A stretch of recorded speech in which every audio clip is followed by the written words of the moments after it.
Temizlik tabii ne şekilde oluyor, nasıl oluyor? Bu da bir halkımız tarafından tabii ki merak konusudur. Temizliğimiz camilerde genel bir temizlik yapılmaktadır ve güzel bir temizlik yapılmaktadır. Camiye girildiği zaman caminin içerisinde bulunan bütün yerler eksiksiz temizlenmektedir. Örneğin mesela minber, mihrap, duvarlar, camlar, avizeler, efendime söyleyeyim mikrofonlar, klimalar dahil olmak üzere aklınıza ne geliyorsa bütün yerlerin genel temizliği yapılmaktadır. Dolayısıyla caminin temizliği en son halıları yıkamak şartıyla kaliteli şampuanlarımızda halılar yıkandıktan sonra cami temizliği bitmiş bulunmaktadır. Bitmiş derken caminin dışında şadırvan, tuvalet, bahçe bölümü varsa bunlar da dahil olmak üzere, minare dahil olmak üzere genel temizliğe dahildir. Ve dolayısıyla bu temizlik bittikten sonra imam, cami görevlisi imam kardeşimizin bir görüşü alınmaktadır. Elhamdülillah bugüne kadar yapmış olduğumuz imam kardeşlerimizin görüş ve önerilerinde herhangi bir menfi bir görüşe ıstlamadık.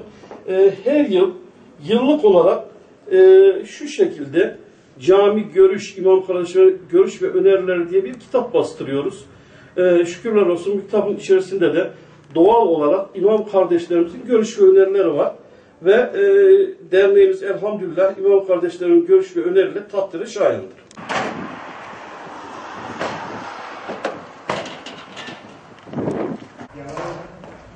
Onu sen buldun.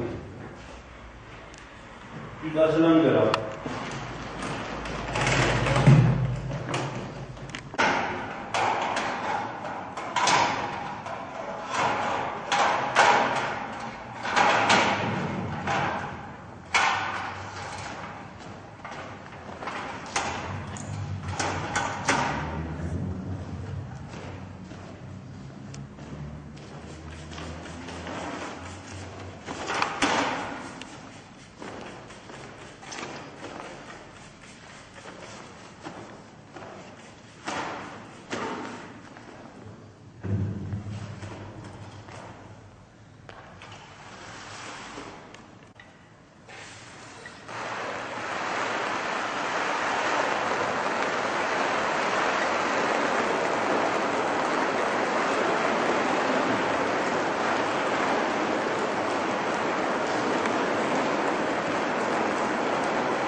Ben Necip Fazıl Camii Dernek Başkanı, emekli öğretmen Sami Bademci. Senede aşağı yukarı bir defa veya ihtiyaca göre ikinci kez Cami Temizleme Derneği'nin camimizi temizlemesi için istekte bulunuyoruz. Geliyorlar, camimizin avizelerini yıkıyorlar, halılarını yıkıyorlar ve her türlü temizliğini yapıyorlar. Biz de bu arkadaşların yapmış olduğu, derneğin yapmış olduğu bu hizmetten memnunuz. İnşallah bu hizmet cami için, camiler için yararlı olur ve devam eder.